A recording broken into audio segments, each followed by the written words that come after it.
आज मैं बात करूंगा नीड़ का निर्माण फिर शीर्षक कविता के बारे में। इसके कवि हैं हरिवंश राय बच्चन। हरिवंश राय बच्चन का जन्म 27 नवंबर 1907 को प्रतापगढ़ जिले के एक छोटे से गांव में हुआ था। उस गांव का नाम था बाबूपट्टी। हरिवंश राय बच्चन के पिता का नाम था प्रताप नारायण श्रीवास्तव और माता का नाम था सरस्वती देवी। इनकी प्रारंभिक शिक्षा कायस्थ पाठशाला में ही हुई थी। बाद में चल कर के इन्होंने प्रयाग विश्वविद्यालय से अंग्रेजी साहित्य में एमए की डिग्री हासिल की। तत्पश्चात इन्होंने कैम्ब्रिज विश्वविद्यालय से अंग्रेजी के एक प्रमुख कवि W.B. येट्स के कविता पर इन्होंने अपना शोध कार्य पूरा किया। कवि हरिवंश राय बच्चन की पत्नी का जब असमय मृत्यु हो गया तो उसके बाद सन 1941 में रंगमंच और गायन क्षेत्र से जुड़ी तेजी सूरी से इन्होंने विवाह किया। ये वही समय है जब उन्होंने नीड़ का निर्माण जैसी कविता की रचना की। बच्चन जी कुछ समय तक इलाहाबाद विश्वविद्यालय में अध्यापन का भी कार्य किया। इनका निधन 18 जनवरी 2003 को मुंबई में हुआ। इनकी कई प्रमुख कृतियां हैं जिनमें मधुशाला, मधुबाला, मधुकलश, शतरंगिणी, मिलन यामिनी, निशा निमंत्रण जैसी अनेकों इन्होंने रचनाएं की और अपनी रचना के माध्यम से हिंदी साहित्य जगत को समृद्ध किया। 1968 में बच्चन जी को 2 चट्टानें शीर्षक रचना पर साहित्य अकादमी पुरस्कार भी मिला। 1963 में इनको साहित्य और शिक्षा के क्षेत्र में विशेष योगदान के लिए पद्म भूषण पुरस्कार से भी सम्मानित किया गया। तो चलिए हम चलते हैं इनकी कविता के बारे में और इनकी कविता को सबसे पहले हम वाचन करेंगे और फिर उसके अर्थों को समझेंगे। नीड़ का निर्माण फिर नेक आह्वान फिर बह उठी आंधी की नभ में छा गया सहसा अंधेरा। धूलि धूसर बादलों ने भूमि को इस भांति घेरा। रात सा दिन हो गया फिर रात आई और काली। लग रहा था अब न होगा इस निशा का फिर सवेरा। नीड़ का अर्थ होता है घोंसला, ने का अर्थ होता है प्रेम, आह्वान का अर्थ होता है पुकार, नव का तात्पर्य है आकाश, सासा यानी अचानक, धूलि धूसर यानी धूल से भरा हुआ, निशा यानी रात्रि, सवेरा यानी सुबह। इस कविता में, इस कविता के इस अंश में कवि प्रकृति के माध्यम से कहते हैं कि एक दिन अचानक आंधी आने से आकाश में अंधेरा छा गया। पूरी पृथ्वी, पूरी धरती धूल धूसरित हो गई, धूल से भर गई। दिन में ही रात का आभास होने लगा और फिर काली रात्रि भी आई।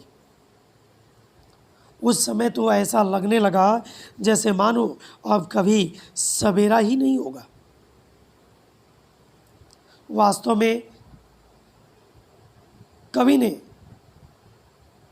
अपनी इस कविता की इन पंक्तियों के माध्यम से कहीं ना कहीं पत्नी श्यामा की असमय मृत्यु से जीवन में अचानक घिर आई जो निराशा थी उसका उन्होंने चित्रण किया है।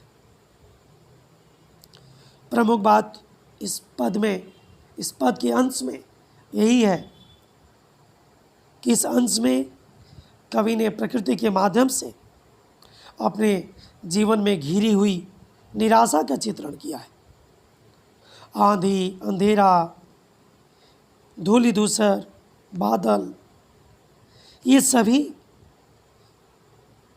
कवि के जीवन में घिरी हुई निराशा के प्रतीकात्मक चिन्ह हैं, प्रतीकात्मक शब्द हैं।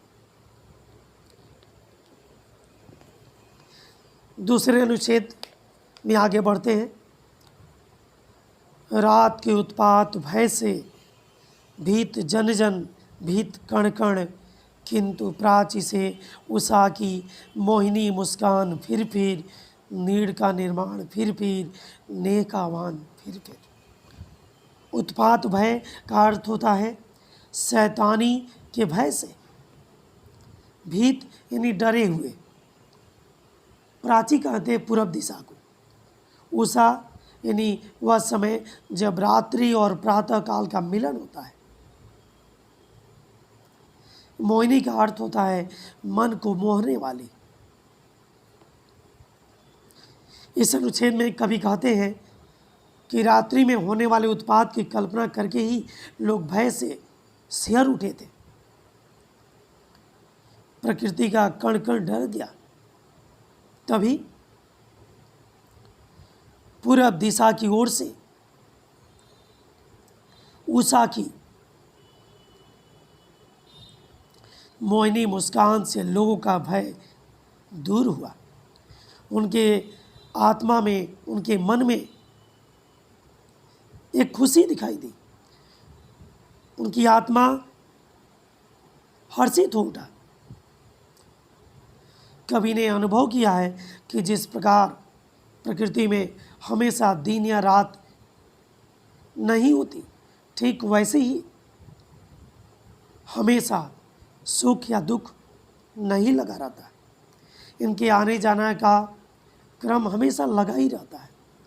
अगर एक बार नीड़ अर्थात घोंसला उजड़ भी गया तो क्या है, हमें स्नेह और प्रेम का सहारा लेकर उसका निर्माण फिर से करने में हमें जुट जाना चाहिए। कवि ने हमें इस बात का प्रेरणा देते हैं। इस अनुच्छेद में कवि ने प्रकृति के माध्यम से अपने जीवन में घिरी हुई निराशा का तो चित्रण किया ही है, साथ में रात जीवन की निराशा भरे क्षण को भी प्रतिबिंबित करती है। यह शब्द उषा जो शब्द है, ये कवि के जीवन में आई हुई आशा का एक नया सूचक, एक प्रतीकात्मक शब्द है। कहने का तात्पर्य है कि ये कविता को कवि ने एक प्रतीकात्मक रूप में उरेहने का कोशिश किया है। तीसरे अनुच्छेद में कवि लिख रहे हैं, बह चले झोंके की कांपे भीम कयावन भूधर, जड़ समेत उखड़ पुखड़ कर गिर पड़े टूटे बिटपवर, हाय तिनको से विनिर्मित घोंसलों पर क्या न बीती, डगमगाए जबकि कंकड़ ईंट पत्थर के महल पर। भीम कायावान का अर्थ होता है भीम की तरह शरीर वाला, सुदृढ़, मजबूत जैसे भीम थे। भूधर यानी जो भू अर्थात धरती को धारण करने वाला है। विटप का अर्थ होता है पेड़ यानी वृक्ष। विनिर्मित यानी अच्छी तरह से बना हुआ।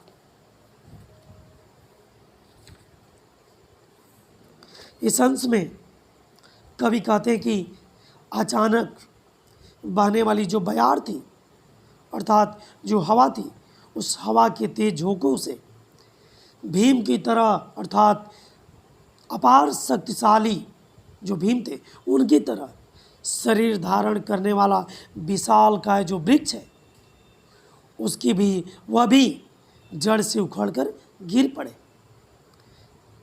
अर्थात जब बड़े बड़े वृक्षों का ये हाल हुआ तो न जाने तिनके से बने घोंसले पर क्या न बीती होगी। वे तो और भी नष्ट हो गए होंगे। ईंट और पत्थर के महल भी डगमगाने लगे। जब बयार के साथ कंकड़ों का बौछार उन पर होने लगी तो पत्थर के महल भी डगमगाने लगे। कहने का अर्थ ये है कि जीवन में ऐसे भी क्षण आते हैं जब विभिन्न प्रकार के संघात, चोट को सहन करना पड़ता है और आशा रूपी बड़े बड़े महल भी उस समय हिल जाते हैं। लेकिन हमेशा ये स्थिति एक जैसी नहीं रहती और अच्छे दिन भी आते हैं, क्योंकि संसार में सुख और दुख का आना जाना हमेशा लगा रहता है। कभी सुख कभी दुख, कभी दुख कभी सुख, ये प्रक्रिया हमेशा चलती रहती है। इस अनुच्छेद में कवि ने प्रकृति की विनाश लीला और घोंसले मानव जीवन में आने वाली विपदाओं के प्रतीकात्मक संकेत देते हैं। विटप वर में कवि ने अनुप्रास अलंकार का प्रयोग किया है। भाषा अत्यंत सहज है, सरल है।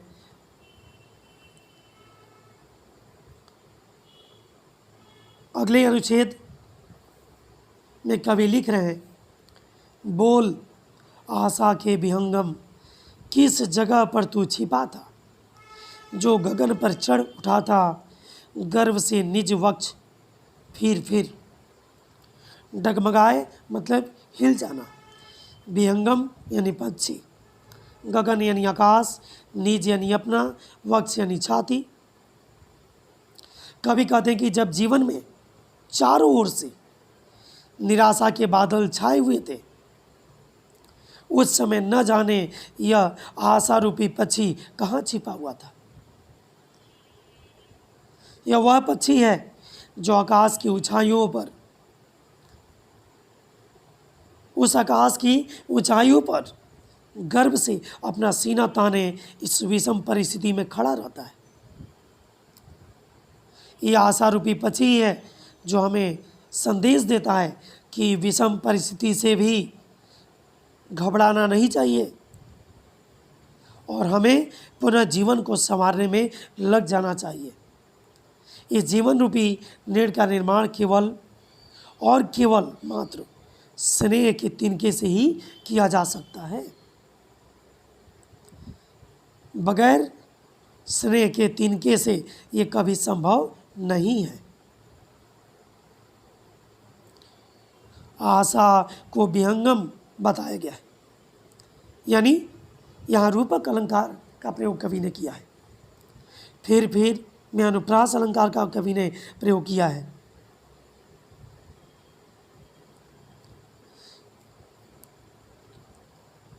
इसके बाद 5वें अनुच्छेद में कवि लिख रहे हैं, नीड़ का निर्माण फिर नेक आह्वान फिर क्रुद्ध नभ के वज्रदंतों में उषा है मुस्कुराती, घोर गर्जन में गगन के कंठ में खग पंक्ति गाती।